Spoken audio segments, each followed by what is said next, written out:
Bienvenue à vous tous sur votre chaîne d'infos en continu. L'actualité cinéma avec ce festival Ciné-Comédie, festival international qui débute dans la métropole lilloise, que ce soit au cinéma Kino à Villeneuve-d'Ascq, à la Gare Saint-Sauveur, au Nouveau Siècle à Lille.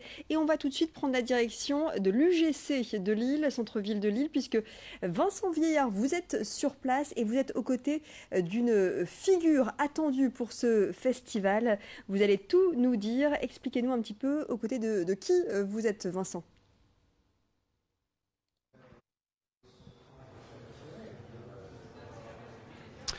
Son visage ne vous dit peut-être rien, mais vous connaissez par cœur sûrement la chorégraphie qu'il a créée, la chorégraphie mythique, celle qu'on voit dans le film Rabbi Jacob et qu'on verra tout à l'heure, place de la République. Ilan Zaoui, bonjour.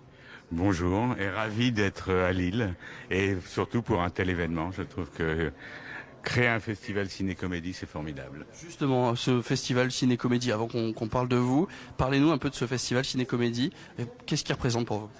De toutes les façons, moi j'ai un attachement avec le cinéma français, la bonne comédie. Donc j'ai fait beaucoup de chorégraphie avec Gérard Houry, qui pour moi est un des grands metteurs en scène français qui nous a livré les plus belles comédies.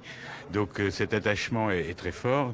C'est vrai que Pierre Richard, je suis admiratif, et bien entendu, je suis aussi admiratif de Louis de Funès, vu que j'ai travaillé avec lui.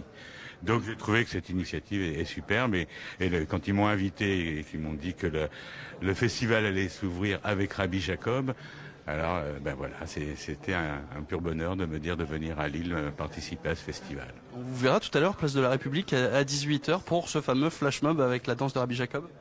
Absolument, je suis venu avec mes danseurs et ce que je vais proposer aux Lillois et aux Lilloises, bien entendu, c'est de vous apprendre le premier pas, comme je l'ai fait il y a plus de 40 ans avec Louis de Funès. Comment ça s'est passé d'ailleurs justement avec Louis de Funès? Qu'est-ce que vous lui avez appris et qu'est-ce que lui a pu apprendre peut-être dans son expérience? D'abord, il faut vous dire que la chorégraphie n'était pas inscrite dans le scénario original. Et Gérard Houry voulait que Louis fasse un morceau de bravoure traditionnel.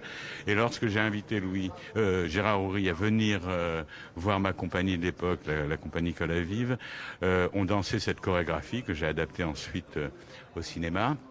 Et il a flashé dessus, et quand De Funès est venu voir une répétition qu'on a fait pour lui, il a dit « Ok, ça m'intéresse, je danse », et après tout a commencé. Le tournage, c'était comment? Alors, il y a d'abord eu la préparation, donc effectivement j'ai beaucoup travaillé en solo avec lui, ensuite j'ai raccordé avec tous les danseurs, et le tournage a été 4 jours formidables, fatigant, la danse est très fatigante, et puis et Gérard Houry est un merveilleux metteur en scène qui est exigeant, mais on a tellement confiance en lui qu'on lui a tout donné, on était épuisés, mais c'était 4 jours de tournage magnifiques, avec toute l'ambiance qu'il y avait rue des Rosiers que Gérard Houry a réussi à recréer, bien sûr.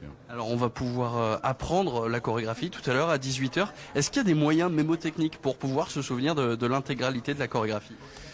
Difficile, elle paraît simple, mais en fait elle est assez compliquée, donc